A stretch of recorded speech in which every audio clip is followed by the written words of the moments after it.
नमस्कार जय किसान जय जवान देखो ये गोटे लगी देखो यहाँ मानने बारमासी भेराइटर यहाँ जो ग्रीन बेरी रहा जून मस देखो जून मसर आज केते बड़ बड़ देखो माने कोली देखो केते बड़ बड़ बहुत मात्रा कोली ये आप सब माने आप प्रत्येक वर्षर 2 थर फल पाइबे यही भेराइटा लगे आप मगै पारे आप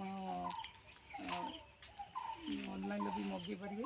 मुझा मगैली कालकाटा गोटे देखते ये आस देखिए गोटे सफेदा गछ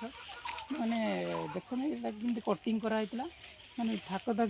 देखो बहुत मात्रा 2-3 हज़ार टाँग सेल हो गलानी एवं देखो कमी सब है छोट छोट हो सब धरला एपटे देखो मूल टोटाल मूल पाखर भी आप देखिपारे गोटे गछ के बड़ बड़ होता 2 वर्ष रु 2.5 वर्ष भितर यहाँ 2.5 वर्ष हो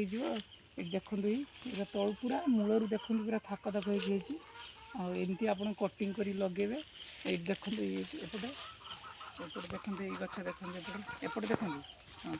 एपटे ये देखो ये हवा दरकार आप गछ मैंने तलू थाक थाक थाक थाक हम आप चढ़िया पड़ोनी पाखे छिड़ा आप फल हार्वेस्टिंग करेंगे आर भी किसी खर्च ना आप खाली गोबर खत पीड़िया आर्गान सार दिंतु गछटी बहुत भल मात्रा ग्रोथ कर आवश्यक आर बहुत किसी ऑर्गेन सार एमती आप रासायनिक सार प्रयोग कले गछ गुड़ा सब माने पोक धरुची और नष्ट हो मुझे